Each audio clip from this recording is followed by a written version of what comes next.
नमो नमः विद्यार्थियों। संस्कृत शिक्षण में यूट्यूब चैनल संस्कृत शिक्षण बाय BL सैनी के चैनल पर मैं भरत सैनी सभी का स्वागत करता हूं।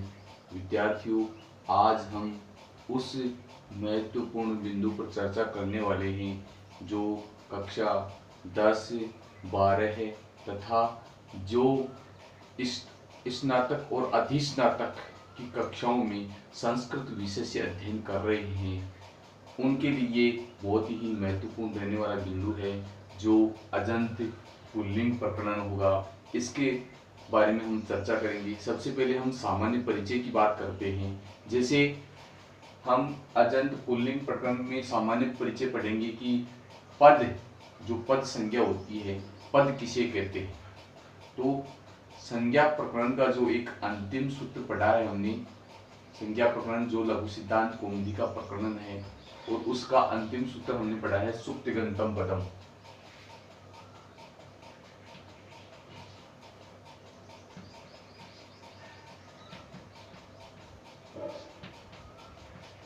ये पद की परिभाषा को व्यक्त करता है। जो ये सूत्र है ये हमें बताता है कि पद किसे कहते हैं।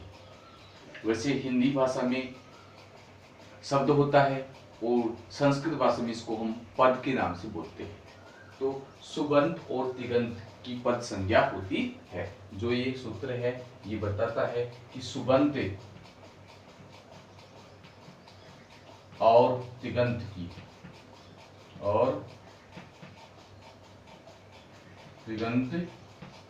की पद संज्ञा होती है।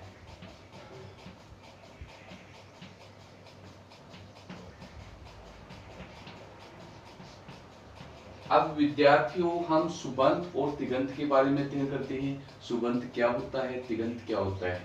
तो सुबंत वे शब्द होते हैं या वे पद होते हैं जो सु औ जस अम और सस टाभ्याम भिस नेभ्याम भ्यस नसिभ्याम भ्यस नस ओस आम नी ओ सु, इन 21 प्रत्ययों से बनने वाले पद सुबंत पद होते हैं। तो पहले पद की परिभाषा हम जान रहे हैं। पद को हम हिंदी भाषा में शब्द के नाम से भी बोलते हैं। पद कह दो या शब्द कह दो, एक ही बात है। तो अब हम जो शब्द हैं उनके भेदों के बारे में चर्चा करें तो शब्द भी संस्कृत भाषा में 3 प्रकार के माने गए हैं। तो ये जो शब्द हैं वो संस्कृत भाषा में 3 प्रकार के माने गए हैं, सुबंत, तिगंत और अव्यय। इस प्रकार से ये 3 प्रकार के शब्द होते हैं। सुबंत जो 21 प्रत्ययों से बनते हैं, सु औ जस अम और सस ये सभी प्रत्यय से बनने वाले पद सुबंत होते हैं। और तिगंत पद जो तिप्त जी सिप्तस्त है, ये 18 प्रत्यय होते हैं। इन 18 प्रत्ययों को अंत में लगकर भी जो पद बनता है या शब्द बनता है उसको हम तिगंत शब्द कहते हैं। अब एक पद होता है वह अव्यय। अव्यय पद वे होते हैं जो कभी विकृत नहीं होते हैं, बदलते नहीं हैं, अपने मूल स्वरूप में ही रहते हैं, इसीलिए इनको अव्यय कहते हैं। अव्यय, अव्यय का अर्थ होता है जो व्यय नहीं होता है, जो खर्च नहीं होता है या जो बदलता नहीं है, वह ही अव्यय पद होता है। इस प्रकार से हम अव्यय पद, तो ये 3 प्रकार के शब्द हुए हमारे। और स्मरणीय जो शब्द हैं वो सुबंत और तिगंत, ये 2 प्रकार के शब्द हो गए। तो अव्यय पदों को हम विकृत नहीं करेंगे, जो ये सुबंत और तिगंत पद हैं वो विकृत होंगे। इस प्रकार से हम सुबंत और तिगंत पदों का अध्ययन करेंगे। तो हम सबसे पहले सुबंत की परिभाषा जानते हैं। सुबंत क्या होता है।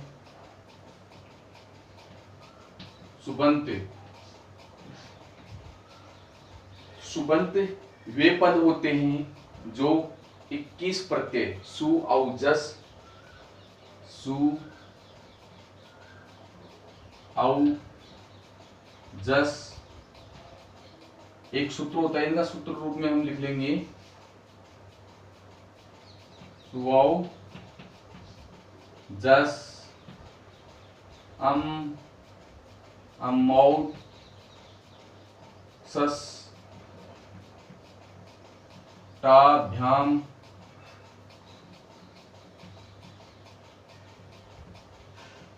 भिस, णे, भ्याम,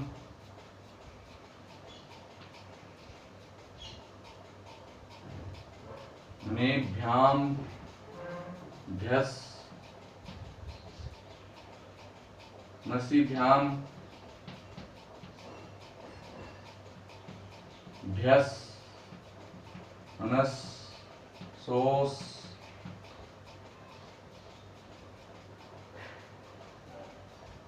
साम, नी, ओस, नयोस। ई का ये हो जाएगा यहां पर नय, योस, आम। ये एक तिगंत प्रत्ययों का पूरा सुबंत प्रत्यय करने वाले 21 प्रत्यय आ गए इस शब्द में, इस सूत्र में। तो अब मैं विस्तृत रूप में इसको खोल करके बताऊंगा आपको कि ये 21 प्रत्यय कौन कौन से होते हैं। जैसे सो, जस से तो सु, औ, जस, अमे, औटे, ससे, टा, भ्याम, भिसे, णे, भ्याम, भ्यसे,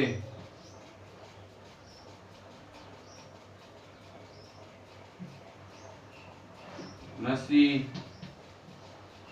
भ्याम, भ्यसे,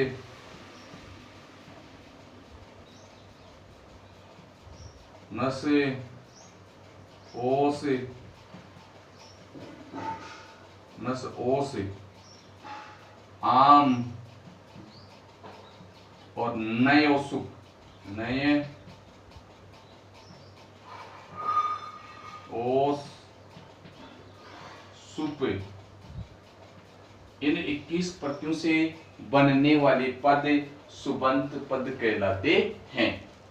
जैसे सु जिसके अंत में लग जाएगा, वहां पर उ की इत संज्ञा होकर के से की विसर्ग हो जाएगी। तो ऐसे पद जो सु प्रत्यय से बनेंगे वो सुबंत कहलाएंगे। और इसी प्रकार से जो तिगंत प्रत्यय हैं इनके बारे में हम चर्चा करते हैं। तो ये 21 प्रत्यय होते हैं, ये याद रखने की बात है। जो सुबंत पद होते हैं वो 21 होते हैं। अब हम तिगंत की बात करते हैं।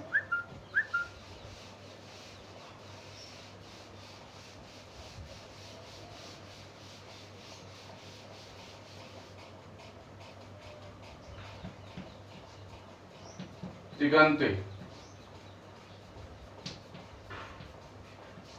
अब तिगंत पद वो होते हैं जो तिगंत प्रत्यय लगने पर जो पद बनता है वो तिगंत होता है। और तिगंत प्रत्यय 18 होते हैं, जो 9 तो प्रश्नय पद में होते हैं और 9 ही आत्मनेय पद में होते हैं। तो इस प्रकार से इनकी भी संख्या लिख लेते हैं हम।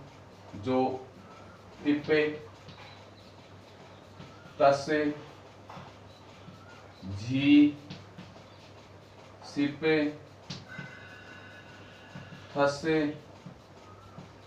थे, मिपे, वसे, मसे, ये आपके प्रश्नयी पद की पद हुए। परस्मयी, परस्मयी पद। और ऐसे ही 18 प्रत्यय होते हैं आत्मनेय पद के। ते, आताम, झे, थास, आथाम, ध्वे, इदे,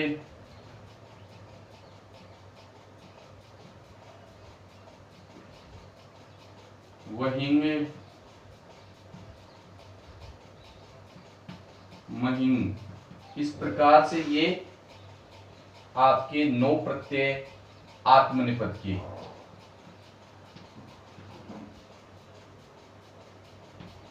इस कुल टोटल ये 18 प्रत्यय होते हैं जो तिगंत प्रत्यय होते हैं, और तिगंत प्रत्यय के लगने पर जो पद बनता है वो तिगंत शब्द रूप कहलाता है।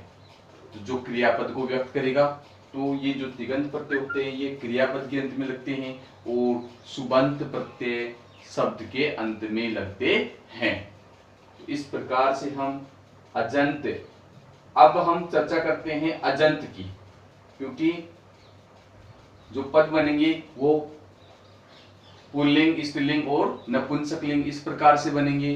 तो पुल्लिंग में जो 3 लिंग होते हैं उनमें अलग अलग बनेंगी। तो अब अजंत ये भी तीनों लिंगों में व्यक्त करेगा।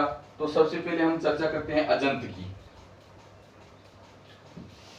अजंत क्या होता है, अजंत का क्या अर्थ होता है? अज अंत, जैसे शब्द से ही हमें पता चल रहा है कि इसका संधि विच्छेद करें तो हम अच अंत है, अच से अंत,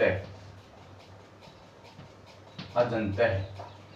जो पद होता है अच से अंत है, इन 2 पदों को जोड़ने पर अजंत, अच अंत है। तो विद्यार्थियों यहाँ ध्यान देने की बात है, अच क्या है?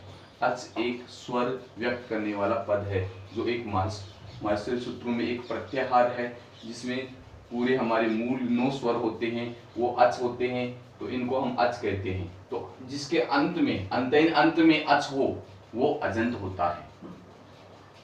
अब ये पुल्लिंग, स्त्रीलिंग और नपुंसकलिंग तीनों रूपों में व्यक्त किया जाता है। तो अब यहाँ जो प्रकरण हमारा चल रहा है वो अजंत पुल्लिंग का प्रकरण है। तो ये पुल्लिंग शब्दों को व्यक्त करने वाले पद हैं, जैसे राम है, राम, श्याम है, हरि, गुरु,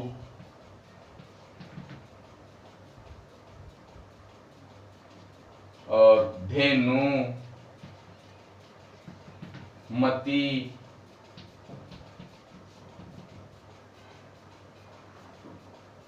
अब इन पदों को जो हमारे पास पद बने हैं, अजंत पद बने हैं, जैसे रामह जो पद है वो अकारांत पुल्लिंग पद है, क्योंकि इसके अंत में ए है। तो ये राम जो पद बना वो इसका नाम होगा अकारांत पुल्लिंग, अकारांत पुल्लिंग, क्योंकि इसके अंत में ए की मात्रा आ रही है, इसलिए ये अकारांत पुल्लिंग शब्द हो गया। ऐसे ही हम श्याम, ये भी अकारांत पुल्लिंग है। अब बात करते हैं हरि की। हरि शब्द जो इसके अंत में ई की मात्रा है, इसलिए इसको हम कहेंगे इकारांत, इकारांत पुल्लिंग, क्योंकि पुल्लिंग शब्द है, ये पुल्लिंग जाति का है, इसलिए इकारांत पुल्लिंग हो गया। ऐसे ही गुरु, गुरु जो पद है वो उकारांत हो गया, उकारांत, उकारांत पुल्लिंग। अब बात करते हैं हम अगला पद जो धेनु है, धेनु, उकारांत स्त्रीलिंग हो गया, ये उकारांत स्त्रीलिंग, क्योंकि धेनु जो पद बनता है वो स्त्रीलिंग में बनता है, तो ये उकारांत स्त्रीलिंग को व्यक्त करेगा। इस प्रकार से ये पद अलग अलग बनते जाएंगे। और एक पद होता है मति, मति की चर्चा करें तो हम इकारांत हो गया,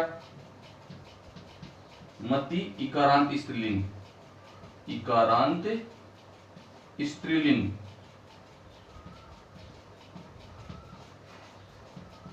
इस प्रकार से ये पद अलग अलग बनते जाएंगे। एक होता है हलंत पद, हलंत जो अंत में, जिसके अंत में स्वर नहीं होता है वो हलंत पद होता है। तो हम चर्चा करने वाले हैं अजंत की।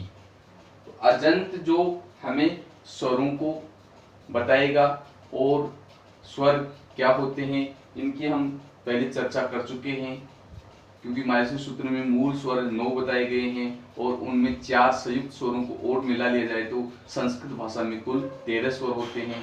तो विद्यार्थियों, मैं अगले वीडियो में पुनः आपको रूप सिद्धियों का जो प्रकरण है अजंत पुल्लिंग में, तो रूप सिद्धियां किस प्रकार से बनती हैं इसके बारे में मैं जानकारी दूंगा। तब तक के लिए सभी को मेरा नमस्कार।